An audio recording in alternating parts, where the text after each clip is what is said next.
focused on staying on the line, I can't fulfill my assignment.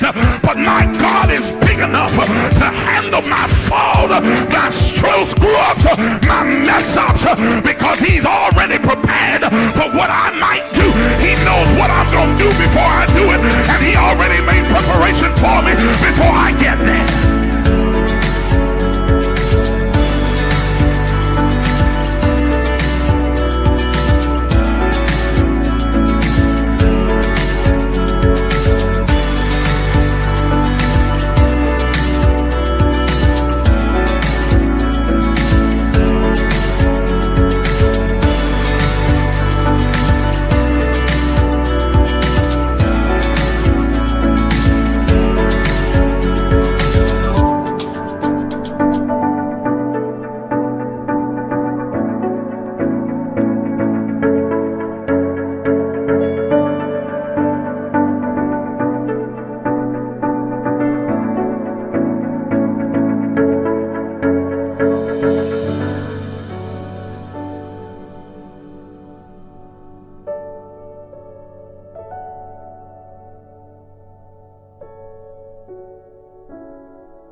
What follows darkness is light.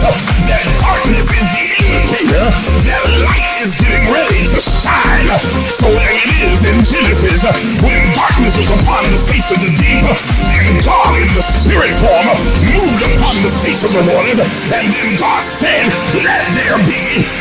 Because darkness precedes the light. Are you understanding what I'm saying? But he needs the darkness there so that God can move upon the face of the deep, so that the shift can take place. Listen, look at your neighbor and tell your neighbor that shift take place in the darkness. Oh God, y'all didn't hear what I just said. Everybody's not going to see the shift that's happening. They see the chaos, but they don't see the shift. They see all the craziness going on in your life, but they don't understand that underneath the darkness, God is moving in secret. He's moving in quiet. He's moving in the hidden places. He's moving in the cracks and the corners and the crevices. He's moving in places that you cannot see.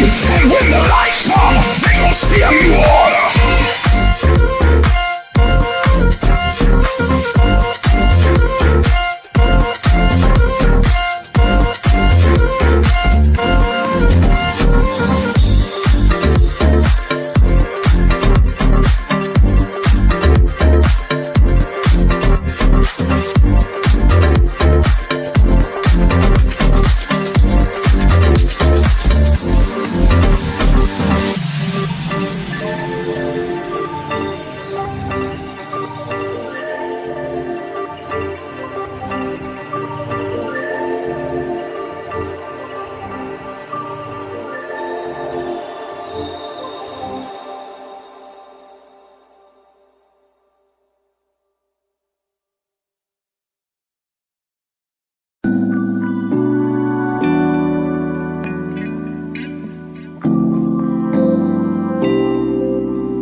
But untying.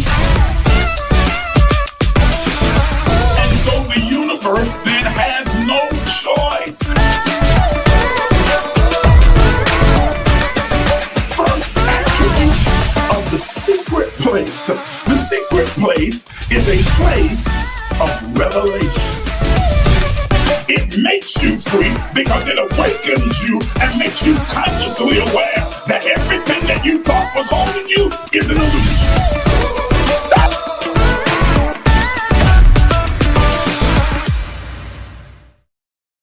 Well, good evening, everybody. Good evening, and welcome to the Emerge Movement. Our empowerment session is about to begin, and I am so glad that you have chosen to join me in this conscious conversation that I know is going to be extremely impactful. It will empower you on your journey towards spiritual wholeness. You are in the right place at the right time, and I am looking forward to having this robust conversation with each and every one of you that have tuned in tonight.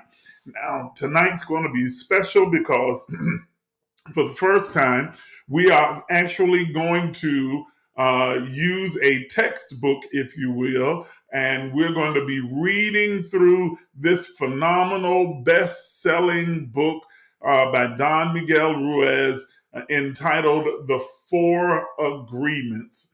And I'm telling you, I often get people who ask me, or what's a good book for me to read, especially if I'm just beginning my new spiritual journey of just awakening and starting to recognize my own divinity and who I am, and I'm trying to align myself with God, with spirit, with the universe, with nature, with all things, the all of everything.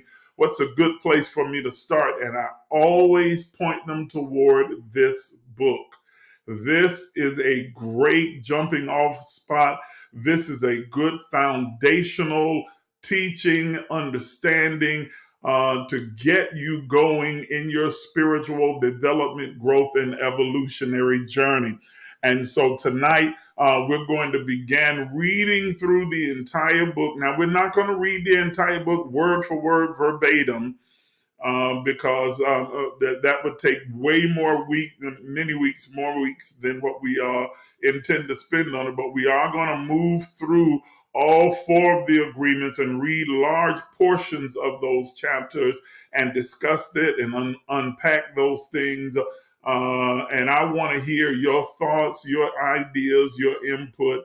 Now, again, everything that we are discussing here, even as we read from this book, one that I think is absolutely phenomenal. It is fantastic.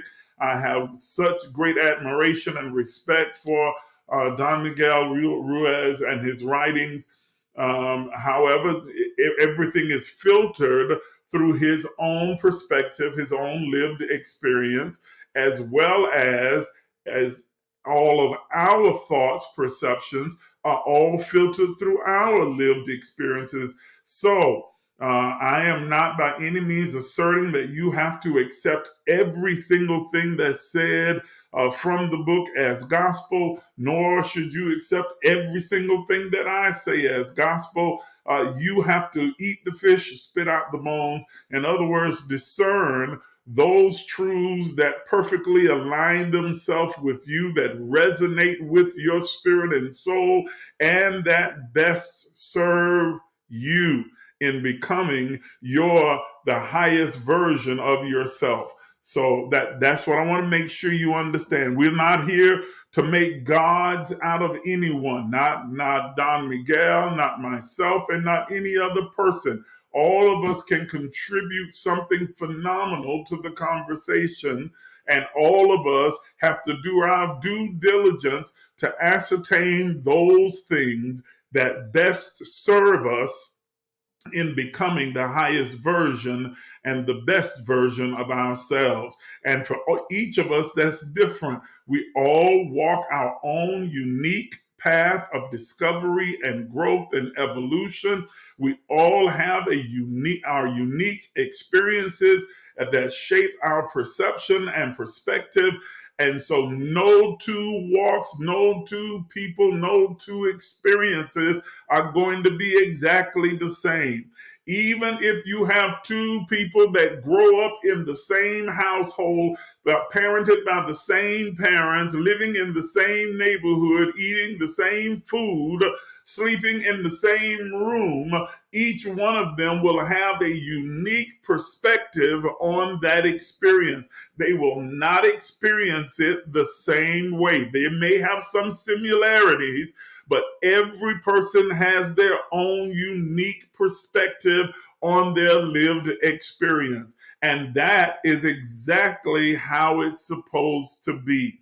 We're not here to be automatons and replicas of each other. We are here to be a unique representation of God in the earth, so that the all of everything that is the divine God, the creator, can experience itself uniquely as each and every one of us.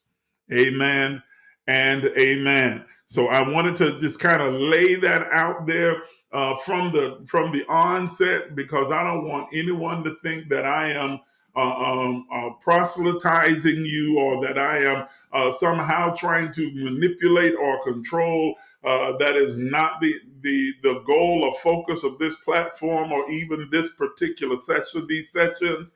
It's about giving you the information for you to be able to decide what you can implement in your life, so that it can better help you to have the best lived experience, the abundant life that we all desire to have. Now, I'm going to ask those of you who are on with me tonight right now, if you would do me a favor, take 30 seconds and just share this particular broadcast on your page. If you're watching on Facebook, share it on your page right now and tag as many people as you can think of and invite them to come over and be a part of the conversation. Those of you who are watching by way of YouTube, and there's a number of you over on YouTube tonight, I'm going to ask that you share as well. Copy that little link that's there and send it out to your group text, to your group chat, to all of your friends, and invite them to come and be a part of this conscious conversation. Everyone is welcome here, and we are looking forward to having you here, and we are glad that you have joined us. As you come into the room, come onto the broadcast, please, if you don't do anything else or make any other comments the entire night, just at least say hello, so that we know that you are there. Right now, there are a number of you that are on. I think there's about 12 of you that are on now. So there's a few of you that's already said hello and good evening. The rest of you, if you'll just comment real quick, just say good evening, just say hi, hello, whatever it is that you want to say, just to let us know that you are here. Take a moment and make that comment right now. Okay, so we're going to begin tonight our journey through this particular phenomenal book, The Four Agreements by Don Miguel Ruiz. And we're going to begin with the very first agreement. But before we get to the first agreement, I kind of want to, I didn't want to take the time to read through all of the preface and the introduction of the book on the live broadcast, but I do want to kind of give you a summary by reading a few excerpts from that, so that you can kind of get a foundation for where the book is going. He begins the conversation by talking about the fact that all of us have experienced something that he calls domestication. It's an interesting word that he chooses to use, and he draws the comparison between how we domesticate our pets as it relates to how we have been domesticated as well. We domesticate our pets through repetition and reward and punishment. We get them to learn to behave a certain way, to be a certain way, to respond to certain stimuli based upon the repetition, that is, the consistency of hearing particular phrases, commands made to them, and then following up when they began to perform with either reward or punishment, so that they will learn who they're supposed to be, how they're supposed to act. And then he draws the correlation to our lived experience as three-dimensional beings in this earth as humans. And so he says something very profound in the preface. I'm going to start to read from one part of it. He says, "It was not your choice to speak English. You did not choose your religion or your moral values. They were already there before you were born. We never had the opportunity to choose what to believe or what not to believe. We never chose even the smallest of these agreements." And the way he defines agreements is that when information is hoisted upon us, we have then the option to either accept it, that is, agree with it and align ourselves with it, or to reject it and therefore thereby not form an agreement with it. And he says that all of these things that we think we know about ourselves are the product of our agreement that we've made with those exterior influences like our mother and father, sisters, brothers, cousins, environment, culture, and religion. Those influences providing information and our coming into alignment with it or agreeing that it must be true. He says we never chose even the smallest of these agreements. We didn't choose even our own name. As children, we didn't have the opportunity to choose our beliefs, but we agreed with the information that was passed to us from the dream planet via other humans. The only way to store information is by agreement. The outside dream world or dream may hook your attention, but if you don't agree, we don't store that information. As soon as we agree, then we begin to believe. And that becomes the substratum of our faith. To have faith is to believe unconditionally. That's how we learn as children. Children believe everything adults say. We agree with them. And our faith is so strong that the belief system controls our entire dream life. We don't choose these beliefs. We may have rebelled against them at one point, but we were not strong enough to win the rebellion. The result is surrender to the beliefs with our agreement. You understand? I think that is such a powerful statement. He is basically saying that each one of us were domesticated and came into agreement with the influences that surrounded us and the information that was provided to us. We accepted as true without any evidence at all that what was being said was true. We had no knowledge of whether it was true or not. We just simply agreed because we saw those influences around us as an authority. We believed implicitly what our parents told us. We accepted that our name was whatever the name is that you go by now, because that's what our parents told us, and that's what everyone began to call us. And so because we repetitively heard that particular name as it was directed toward us, we began to respond to that name because that's what we were taught to believe was our name. Imagine for a moment, if you will, if you have been called by the name that you go by now all your life, and tomorrow, by some circumstance or chance, you should happen upon a legal document that says that this is your official birth certificate, and your name is not what you have always thought that it was, but your name is something totally different. Imagine the kind of cognitive dissonance, the inner turmoil that you would experience finding out that instead of your name being Yvette, it was actually Alice.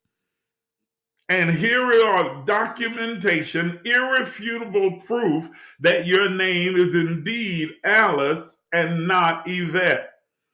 Yet your entire life, you have called yourself Yvette because everyone around you called you Yvette. You were told that your name was Yvette, only to find out now that in fact your real legal name is Alice.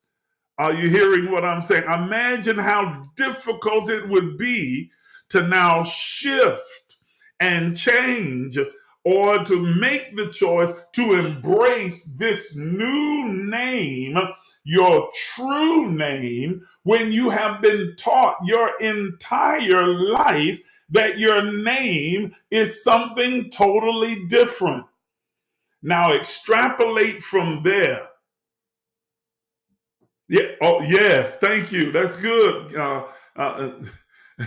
Kimoria says, so it's safe to say that truth is not concrete. Truth is relevant to the persons to every individual person. And that truth is fluid. Ooh, don't get me started right there. I'm gonna come back to that. No, I'm gonna go ahead because I started. That truth is fluid because what may be true for you today may not be true for you tomorrow. Okay? Just like with that whole name and birth certificate. It has been your truth that your name was Yvette for 25, 35, 45, 55 years. And now you get this irrefutable proof that your name is indeed Alice. Your truth has just shifted. Are you understanding? It has now shifted. Now it has morphed, and now you are now work to embrace a new truth. That is that my name is Alice and not Yvette. Now imagine being told all your life that you were a sinner, born in sin, shaped in iniquity, that you were stuck in the muck and the mire, that you had a God that loved you unconditionally as long as you did what he told you to do, and that if you ever disappointed him, if you ever transgressed him, he was going to kill you and send you to a torture chamber called hell, and you would spend your eternity there. Imagine being told all your life that there are these invisible forces, demons and devils and imps and powers that are itching and fighting at you and biting at you and after you, and that your only hope of being safe from them was to be under the covering of some invisible manifestation of blood that was shed for you 2,000 years ago, and that you obey the commandments of a book whose author you have no clue of, but you were told was God. And then all of a sudden someone comes along, or you begin to research or study for yourself and start to realize that everything you've been told is suspect. Or someone says to you what you have believed all your life isn't truth.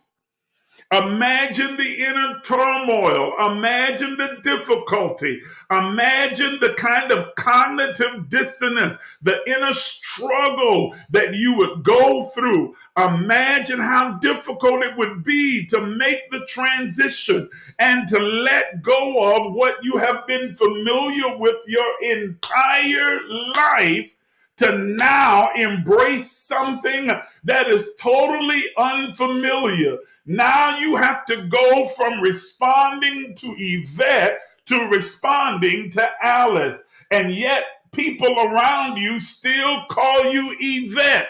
And you have to now decide whether you're going to correct them or not, or keep responding to Yvette even though you know that your name is Alice. You have to decide, am I going to keep responding to being called sinner, ungodly, unrighteous, dirty, filthy, as a filthy rag before God?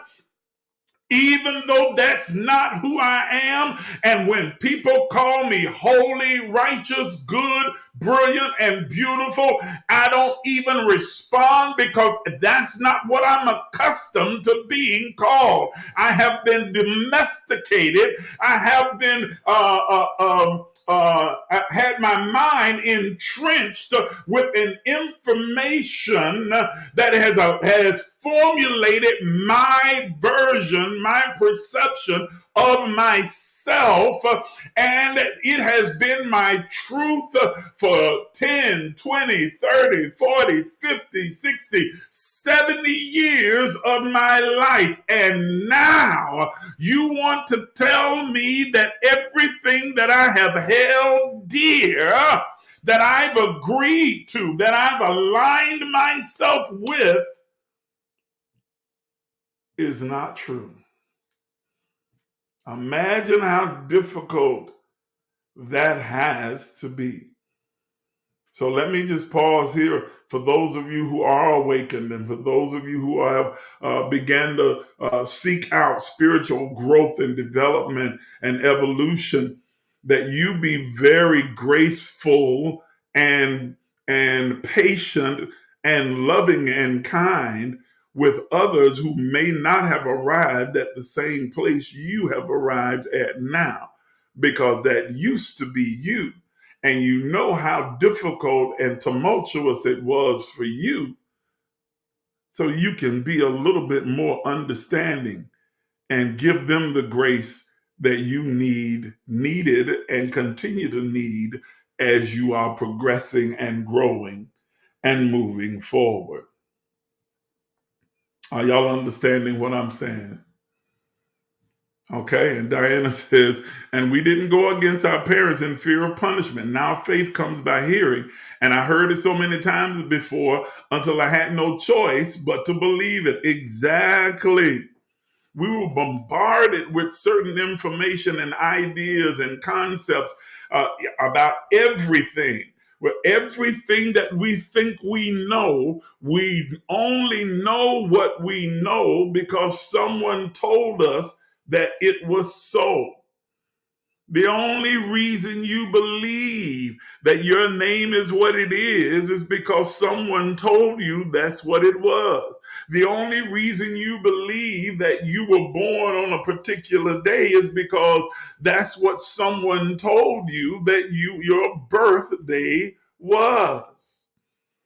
Are you hearing what I'm saying? The only reason you believe that you are have the predilection towards certain personalities and behaviors is because you've been told all your life, well, that's a Miles trait, or that's a coffee trait, or that's a Ford trait, or that runs in our family. Oh, you get that honest because your mama, your daddy, your cousin, your brother. Are y'all hearing what I'm saying? And so because you've heard it so much, you accept it to be true, and therefore it becomes your reality. Whew. Are you hearing what I'm saying? Yes? Okay?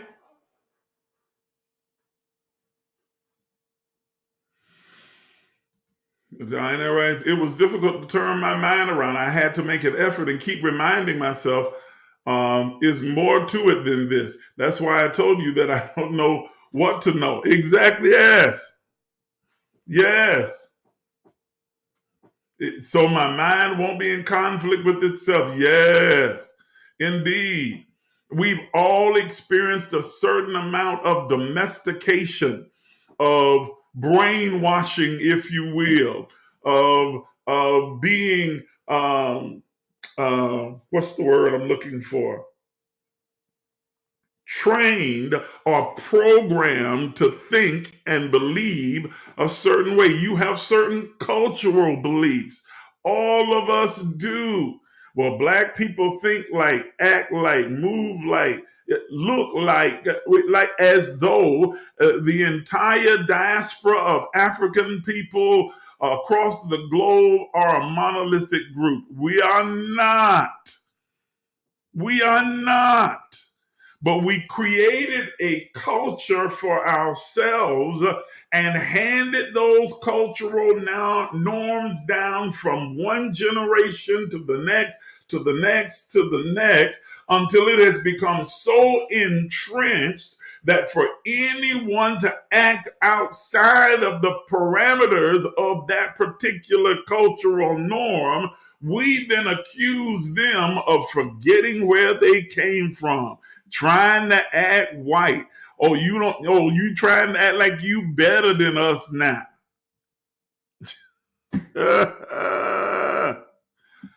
Are you hearing what I'm saying?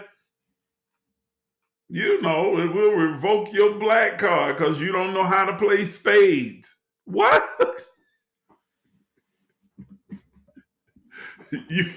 You shocked when you come across a black person who tells you they don't know how to play spades. Don't know how to play spades. But we were domesticated into believing certain things about our culture. And so that is not just in those simplistic things, but it carries across that we live at a disadvantage, that we will never be able to achieve as much as white people or others in this country does, that we have to do twice as much to get half as much as others do. That, are you understanding what I'm saying? Now, there are certain realities to our existence as African Americans in this country, but not all of them are based in fact.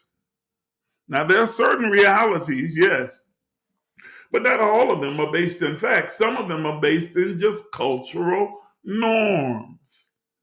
Are y'all hearing what I'm saying?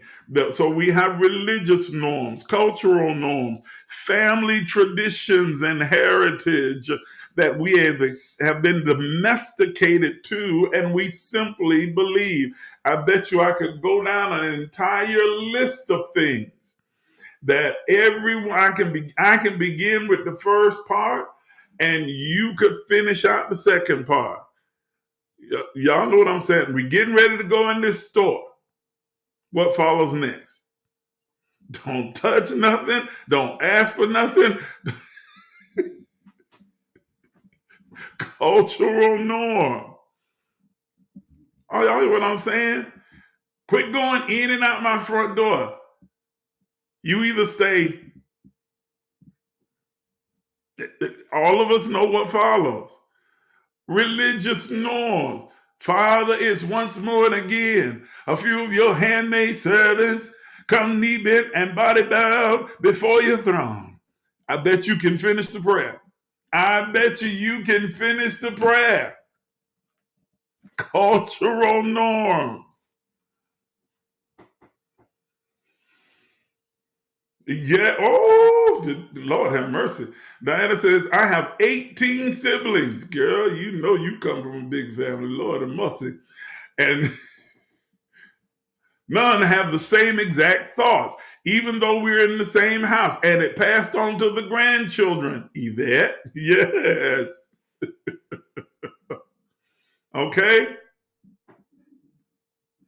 Exactly. Y'all see? People finishing it up already.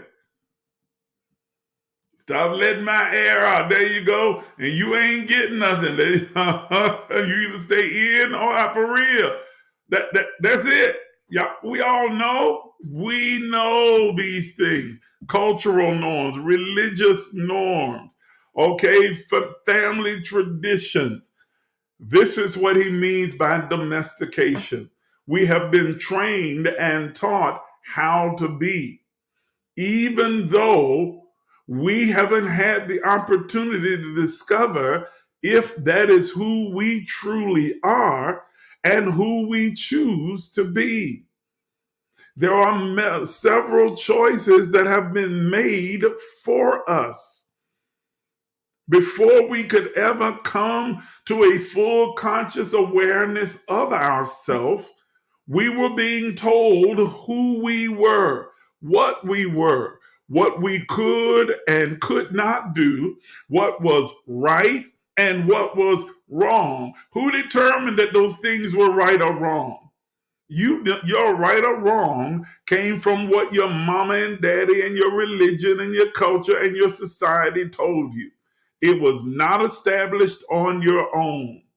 You were domesticated through a system of rewards and punishments that taught you this is right, this is wrong, this is acceptable, this is unacceptable. This gets you a reward, this gets you punishment. Are you understanding what I'm saying? Okay? Yes, empty pitcher before full fountain. Be seen and not heard. Yes, you better not say lie. You say you telling a story. Okay? All of these things have been entrenched within our mind, and we have been given this system of beliefs, not based upon our own unique discovery, but based upon the system of reward and punishment that domesticated each and every one of us so that we would become a part of the human society in which we exist, so that we wouldn't stand out, so we would assimilate, so we would be conformed to everything else and everyone else around us. Whoo! Is that a powerful statement or what? Okay? Further in the introduction, he writes, children are domesticated the same way we domesticate a dog or a cat or any other animal. In order to teach the dog, we punish the dog and we give it rewards, as I was saying earlier. We train our children, whom we love so much, the same way we train our domesticated animals, with a system of punishment and reward. We are told you're a good boy, you're a good girl when we do what mom and dad tell us to do. When we don't, then you're a bad girl and a bad boy, and you have to deal with the punishment. Go get me a switch. I'm going to plat 3 of them together and tear your hide up.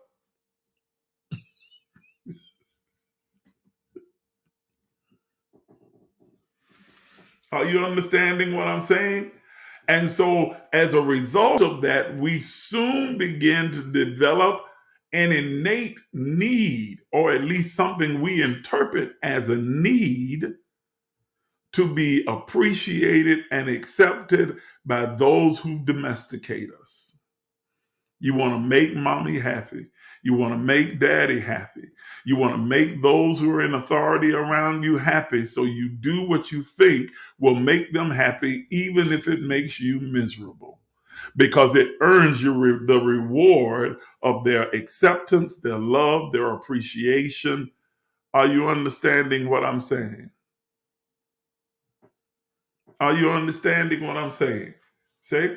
And so we internalize those things and we become so domesticated that now we develop what we think is a need for that validation, acceptance, appreciation, that system of reward that comes as a result of doing what we think the person in authority in our life will please them and will cause them to begin to reward us with their love, their acceptance, their appreciation. Are you understanding? Okay. And yes, Toya, that's a good question. She says, so does this lead to codependency? It is a type of codependency. It absolutely is a type of codependency. Okay? It is absolutely a type of codependency, And so there we are now, domesticated. And that carries on into our adult life. You do the same thing with your school teachers, your principals, your guidance counselor. You do the same thing with your preacher, your pastor, your deacons, the mothers of the church. You are constantly trying to do the things that you believe will please them, even if they make you miserable, because the end result is the reward of their acceptance, their appreciation, their respect, their love, their admiration, their attention. Are you are you hearing what I'm saying? Okay? And so now the dog is fetching the stick, not because it feels like chasing behind some stupid stick, but every time it grabs the stick and brings it back to you, you give him a treat. You give him a pat on the head. That's a good boy. Ooh, you so good. You so smart. And then you throw the stick again and they go chasing it, but they're really not chasing the stick. They're chasing the reward that comes as a result of getting the stick. Whew. Man, and we haven't even gotten to the first agreement. We're just dealing with the introduction. I guess I should have made tonight about the introduction, and then we'll deal with the first agreement on tomorrow night, because man, this is taking up a lot right here. How many of us that are on here right now have spent a large portion of our life chasing what we thought was the stick, but we were really chasing the appreciation, the acceptance, the love, the reward that we got, the attention for going and grabbing the stick. Going to school and I'm going to get this degree because that's what mama wants and that's what daddy expects of me. I'm going to be this particular profession because that's what is expected of me. I'm going to do this in church and behave this way and act and give this way because that's what's expected of me. And the reward, I get the attention, the acceptance, the appreciation. I'm going to behave this way with my significant other, whether it is my wife or my boyfriend or my girlfriend or my husband or my whatever. I'm going to do all of this because that garners me the reward. It says I'm loved, I'm appreciated, I'm accepted. Are you understanding what I'm saying? Domesticated in every way. I'm going to do this at work because I want them to know that I am valuable. And I am not really chasing the bag, as a lot of people say, even though that can be a part of the reward. But the bigger reward is the stick that's being thrown out there. When you do this, then you're employee of the month. You're a really good employee. You're a valuable part of this company. We really appreciate. And look at how well they've performed. And that blanket of domestication is now thrown over the entirety of our existence in the earth. And if we're not careful, if we're not mindful, if we're not conscious of it, we find ourselves just responding like the dog or the cat or the other domesticated animal, chasing the stick, performing the trick, in order to get the reward.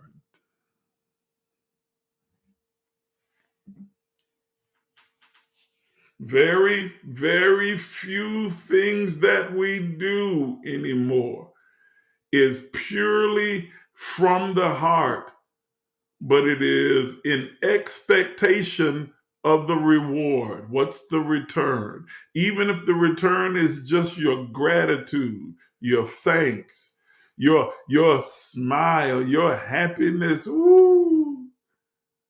See? Yes. So they said we bend over backwards at work so people think that we're a valued employee when we are already valuable. Exactly. But because most of us were not told, we were not saturated with the idea that we are valuable, that we are brilliant, and that we are lovely and talented and creative, that we are divine. From our childhood, we were told that we are bad or misbehaving or sometimes good, but then other times bad and sometimey and disobedient and a whole bunch of other things spoken about us that created a reality for us that absolutely is an illusion. But it is an illusion of our own making. It is our coming into agreement with what has been said to us and about us that thereby domesticates or trains us, programs us to think a certain way about ourselves. And as we think about ourselves, we begin to respond and act in alignment with what we have come to believe about ourselves. You've been told all your life that you just lazy. You just lazy. You the laziest somebody. And so you accept that you are indeed lazy. And now you align yourself with your laziness and even go as far as to say, well, I know I'm lazy, but I'm working on it. I know I'm lazy, but I'm doing better, and I'm trying to do this, and I know I'm lazy, but who said you were lazy? Who set the parameter or the measurement to determine this is where being productive and being lazy, productive ends and being lazy begins? Who decided that for you? Because you didn't decide it for yourself. Are you hearing what I'm saying? We are, as I said before in one of our earlier teachings, we are so bombarded with all of these echoes, these internal voices within our conscious mind that are not our own. We have our father's voice, our mother's voice, our grandmother and grandfather's voice, our friends and families, our siblings' voice, our preacher's voice, our religion's voice, our culture's voice, our society's voice. All of these voices constantly bombarding us with different ideas, all of them trying to tell us who we are and who we should be and how we should act and how we should respond. So much so that it drowns out the sound of our own inner true voice. That is the epitome of domestication, of being completely programmed, of coming into agreement with ideas and concepts about ourselves and about the world around us that didn't originate with us, but originated with external forces that poured that information into us. Daniel says, not told anything positive. I heard all my life, you need to get a job after you finish school. I didn't hear you need to go to college or get an education so you can have a career. Are you hearing me? Yes. Yes. Part of our domestication, a large portion of it comes from our parents, but recognize that they can only pass on to you what has been passed on to them. Many times, the ideology, the beliefs that they then impose upon you were also imposed upon them. We beat the fire out of our children because our parents beat the fire out of us. And their parents beat the fire out of them. And their parents beat the fire out of them. And their slave owners beat the fire out of them. Because that's where it originates. It originates with the slave owners beating us. And so we adopted the idea that this is how you bring about change in behavior. So we start beating our children. And it's like, I'd rather beat you myself than have massa beat you. So if I beat you, I'll be merciful and massa might kill you. And so then now they run on and pass that down to the next generation. And and then every generation that followed, now we were taught that the way that you conform and get a behavior to conform to a particular norm is you beat the devil out of them. Beat them into submission, beat them into obedience, beat them until they align themselves with not their truth, but your truth.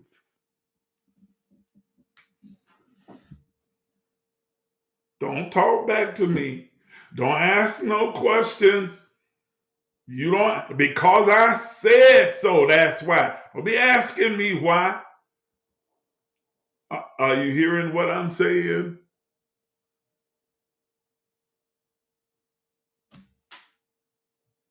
Huh? Changing your thoughts and beliefs or a lifetime of thinking according to the collective is yes. After a lifetime of thinking according to the collective is a challenge, but it is necessary if you're going to be transformed. Absolutely. Because we are transformed by the anakinosis, the renewing of our recalibrating, a reconstruction of our mind. It's a challenge.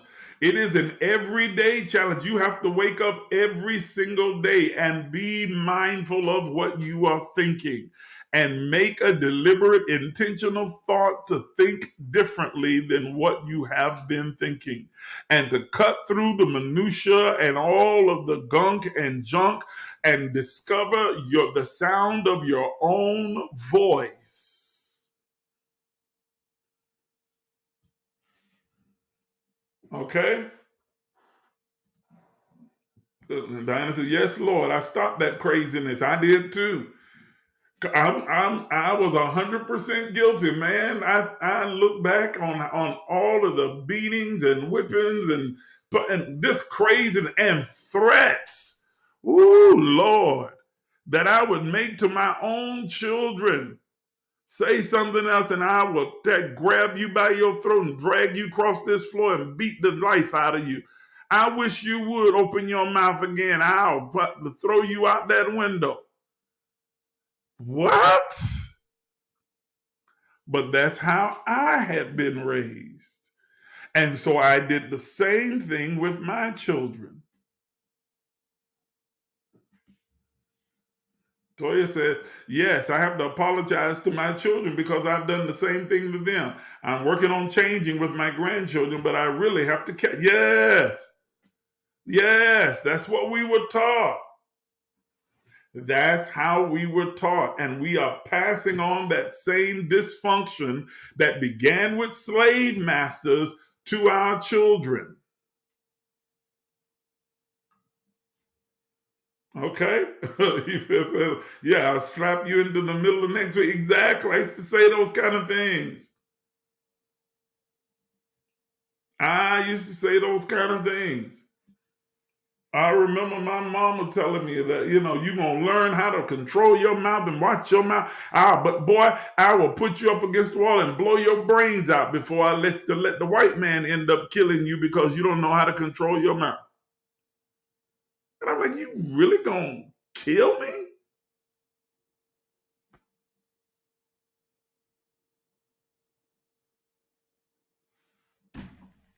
That domestication. How many things that you hold to be true right now didn't originate with you, didn't come from within you, didn't come from your own spirit, your own divine nature, but came from the domestication, the programming, the indoctrination that you have received from your culture, your religion, your family, your friends, your experience. Y'all understand what I'm saying? And this book is about how you begin to reverse all of that has been done with you, and how you don't inflict that same thing on others as well. That is the basis of this book. So we're not going to get to be impeccable with your word. But I think that this was a worthwhile discussion tonight to really just lay the groundwork. We'll be back tomorrow night at 7:30, and we'll begin with being impeccable with your word. We won't go over what we just went over tonight, but we will begin with being impeccable with your word, the very first agreement. The only way to break the old agreements, the old indoctrination, the old training or domestication, is that we have to begin to make new agreements with ourselves, agreements with our own divine nature. We have to come into alignment with the God that we are and walk and live in the light of that truth, and not in the darkness of a illusion posing as truth in our mind. Once you become aware and conscious of your own domestication, your own programming, of how you have been indoctrinated, then the only way that you break the bounds of that particular indoctrination is to now begin to align yourself and come into agreement with a truth that better serves you and who you are. And the very first step in doing that, in reversing this effect, in changing how you think about yourself, and thereby how you think about those around you and the world around you, shifting your perception, how you are renewing your mind, recalibrating your thinking, reconstructing and reminding yourself. We begin with this very first agreement, which is learning to be impeccable with your word.